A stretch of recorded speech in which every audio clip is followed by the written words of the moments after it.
Assalamualaikum warahmatullahi wabarakatuh. Perkenalkan nama saya Nur Ermiliawati Najmi dari SMKN Negeri 2 Banjarmasin. Di sini saya ingin menjelaskan bagaimana tentang teknologi komunikasi data dan suara. Tanpa basa-basi lagi, mari kita lanjutkan.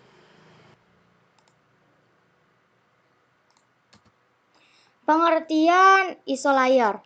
OSI atau Open System Interconnection merupakan suatu model berwujud kerangka jaringan arsitektural yang menggambarkan standarisasi koneksi pada sebuah komputer. Model OSI pertama kali dicetuskan oleh International Organization for Standardization atau ISO, atau kita kenal dengan perusahaan ISO, untuk mengakomodir kerangka logika dalam rangka mencari cara berinteraksi via jaringan. Standar tersebut memang dibutuhkan dalam industri komputer untuk bisa berkomunikasi secara lebih efektif dan efisien. Dalam kerangka arsitektural, inilah terdapat layer atau lapisan dengan tugas spesifik sesuai protokolnya masing-masing. Layer OSI sendiri merupakan susunan kerangka arsitektural yang diadopsi via protokol jaringan melalui 7 layer yang berbeda. Lapisan layer OSI memiliki beberapa manfaat yang berbeda yang saling menyokong satu sama lain. Fungsinya antara lain untuk membuat standarisasi yang jelas guna meminimalisir kerumitan standarisasi interface, sebagai modular engineering, menjalin kerjasama antara developer atau vendor, memudahkan pelatihan soal networking atau sebagainya. Di sini ada beberapa model pada OSI.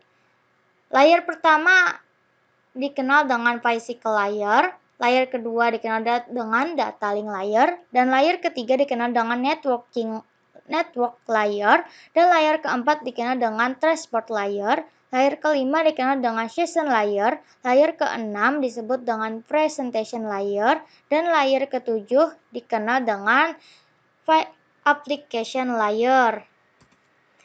Dan di sini adalah pengertian dari application layer. Layer ketujuh atau dikenal dengan application layer adalah lapisan yang menjadi pusat atau center terjadinya suatu interaksi antara pengguna atau end user dengan aplikasi yang bekerja menggunakan fungsionalitas sebuah jaringan. Selain itu juga mempunyai fungsi untuk melakukan konfigurasi mengenai bagaimana cara aplikasi dapat bekerja menggunakan resource jaringan, dan kemudian dapat memberikan pesan saat terjadi sebuah kesalahan pada proses pengaturan jaringan. Contoh protokol atau standarisasi pada application layer. Contohnya adalah 1. Dynamic Host Configuration Protocol atau kita kenal dengan DHCP. Kegunaannya adalah protokol untuk distribusi IP pada jaringan dengan jumlah IP terbatas.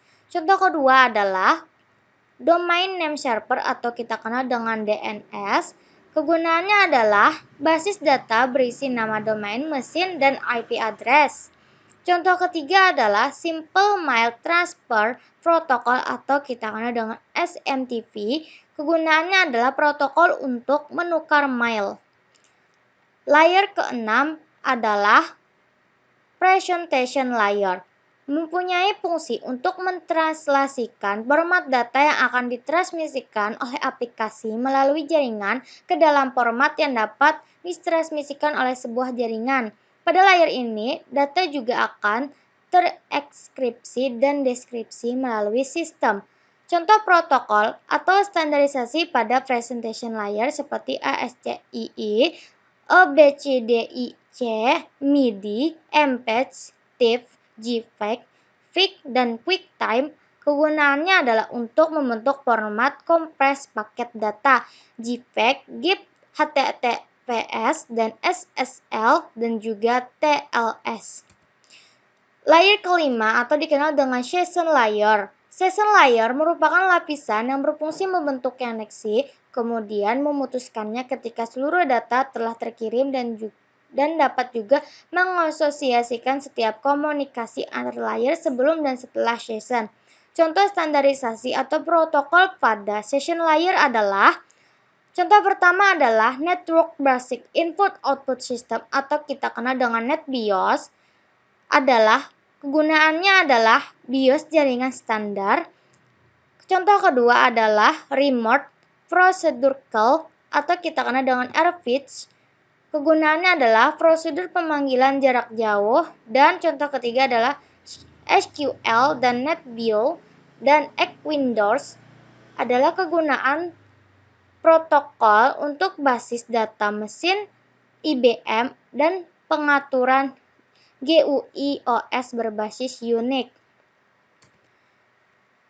Layer keempat atau dikenal dengan transport layer mempunyai fungsi untuk memecah data menjadi paket-paket data serta memberikan nomor urut untuk setiap paketnya sehingga nantinya dapat disusun kembali saat sampai pada tujuan. Pada layer ini juga menentukan protokol yang akan digunakan untuk mentransmisikan data seperti protokol TCP/IP.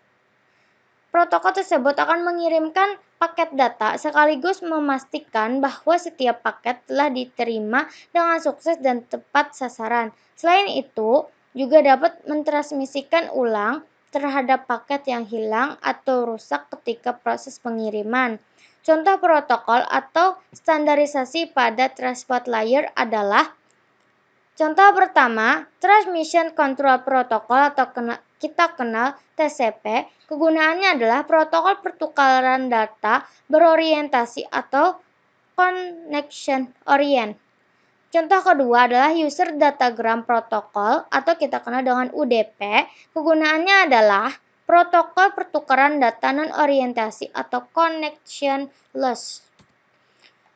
Layer ketiga atau kita kenal dengan network layer. Network layer adalah menentukan letak jalur pengiriman data yang akan ditransmisikan serta meneruskan paket tersebut ke alamat jaringan tertentu dan juga menambahkan alamat jaringan pada paket. Contoh protokol atau standarisasi pada network layer adalah contoh pertama adalah Internet Protocol atau kita kenal dengan IP. Kegunaannya adalah protokol untuk menetapkan routing. Contoh kedua adalah Address Resolution Protocol atau kita kenal dengan ARP. Kegunaannya adalah protokol untuk mendapatkan informasi hardware dari nomor IP. Dan contoh ketiga adalah router layer ketiga switch. Data layer kedua atau kita kenal dengan data link. Pada data link layer memiliki tugas untuk menentukan setiap bit data dikelompokkan menjadi format yang disebut dengan frame. Pada level ini juga terjadi koreksi kesalahan flow control pengalamatan hardware atau perangkat keras seperti halnya pada MAC address atau kita kenal dengan media access control address serta menentukan bagaimana perangkat jaringan seperti hub, repeater, bridge, dan switch pada layer 2 dapat beroperasi. Untuk spesifikasi IEEE 802 dapat membagi tingkatan menjadi dua level, yaitu lapisan media access control atau MAC dan lapisan logical link control atau LLC. Contoh protokol atau standarisasi pada data link layer adalah point to point atau dikenal dengan PPP. Kegunaannya adalah protokol untuk akses point to point biasanya dial-up. Serial Line Internet Protocol atau dikenal dengan SLIP. Kegunaannya adalah protokol dengan menggunakan sambungan serial. Dan contoh ketiga adalah switch. Layer pertama atau physical layer. Model OSI layer terakhir dan yang paling utama adalah physical layer.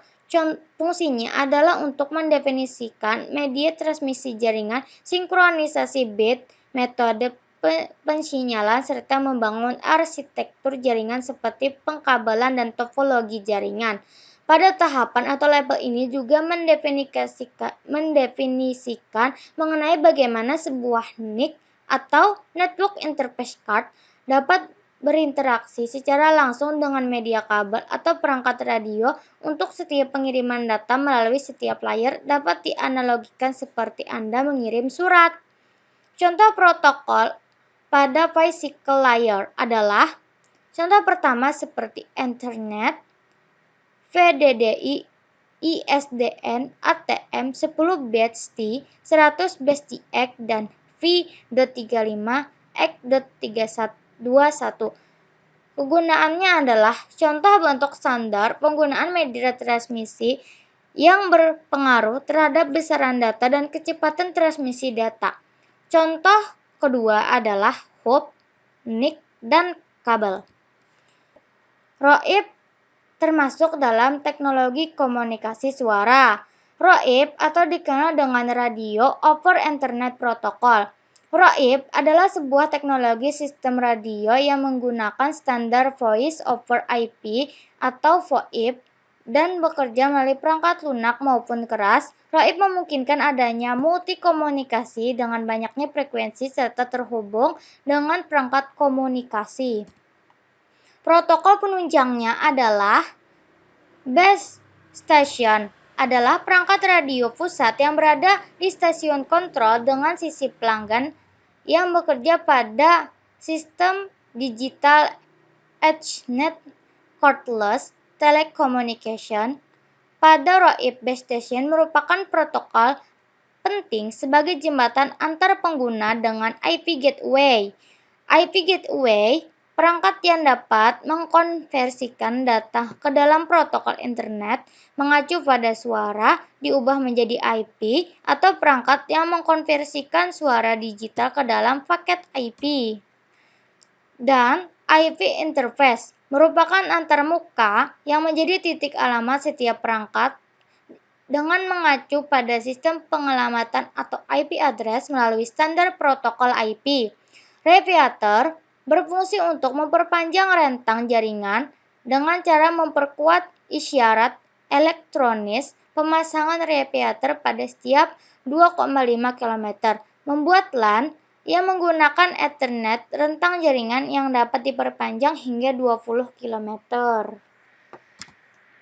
Keuntungan menggunakan sistem ROIP. Ekonomi maksudnya adalah mengurangi biaya penyewaan saluran telepon untuk remote yang dikontrol base station dengan menggunakan standar koneksi internet yang telah dipasang di area tersebut. Dan kedua, beberapa konsol PC atau komputer pribadi tetap dapat dioperasikan tanpa biaya yang tinggi untuk instalasi konsol tetap. Ketiga, kebanyakan perangkat LMR base station yang telah ada mudah tersambung dengan ROIP dengan tambahan router atau gateway dalam penggunaan U dan M, tune remoters, atau metode lainnya. Dan yang keempat, dikenal dengan base station control dapat digunakan di mana saja. Maksudnya adalah internet terkoneksi dengan jaringan baik secara lokal, nasional, maupun internasional. Aman digunakan dalam percakapan grup dengan koneksi antar radio dan bentuk komunikasi lainnya termasuk jaringan telepon maupun komputer. Secara geografis, sifatnya komunikasi independen. Dan terakhir, media yang sifatnya kaya, misalnya terdapat gambar atau peta yang dikirimkan dengan perangkat yang berbasis IP. Cukup sekian dari saya, semoga bermanfaat.